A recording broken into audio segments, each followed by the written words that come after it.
थांखिया UPPL को एखेबारे रुट लेभेलाव गोख्रों खालामनाय।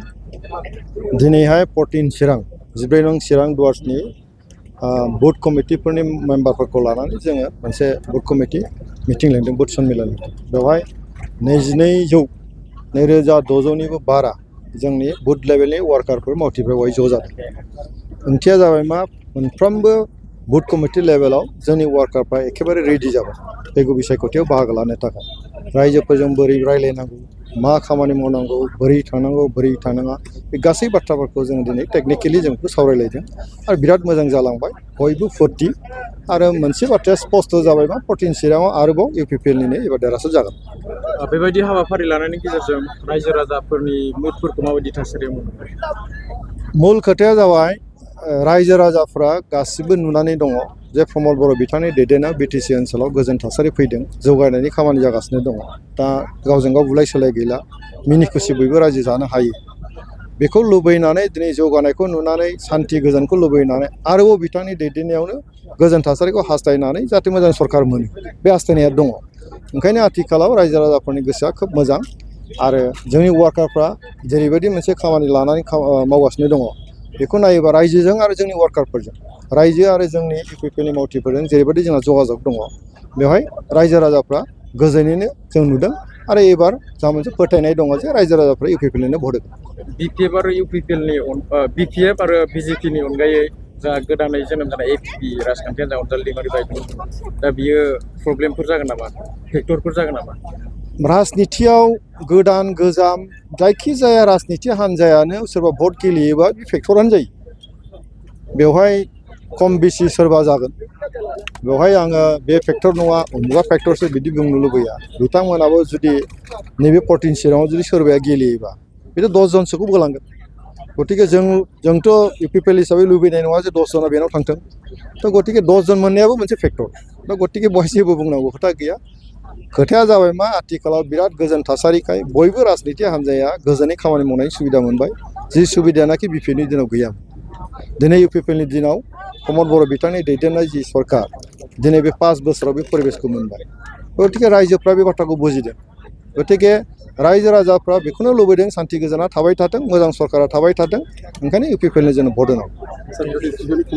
बेथ' मिनिथावना बाथ्रा। 15 बोसोर बिसोरो रायजो राजाफोरनि अननाय मोननानै सरकार दाबाय नङा होमबा?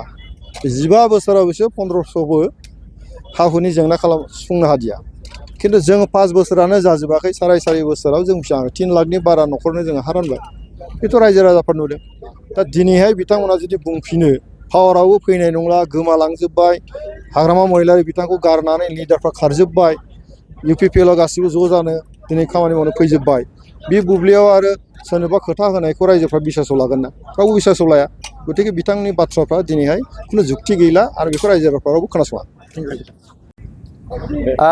14 नं चिरां दुवार ब्लक कमिटि UPPLनि बानजायनायाव जोंहा 14 नं चिरां दुवार समस्तिनि सिङाव जोंहा बुथ सन्मेलन मोनसे हाबाफारिया जोबनानै थांबाय आरो बे हाबाफारियाव जोंहा आलासि महरै बाहागो लाफैदोंमोन जोंनि UPPL दोलोनि मावफुं आफादगिरि रायजो सभानि MP मानगोनां रोनगोरा नार्जारि बिथाङा बाहागो लाफैदों।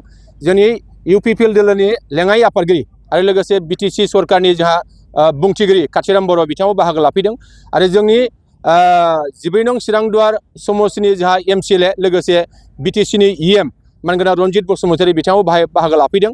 लोगोसे जोंहा मोनसे समनि आसामनि मन्थ्रि मानगोनां चन्दन ब्रह्म बिथाङाबो बाहागो लाफैदों।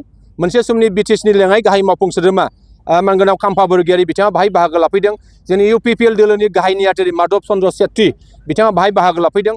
जोंनि लाइमोन गांखंनि गाहाय नेहाथारि डक्टर सांग्रां ब्रह्म बिथाङा बाहागो लाफैदों आरो गोबां दैदेनगिरिफ्रा बे हाबाफारियाव बाहागो लाफैदों।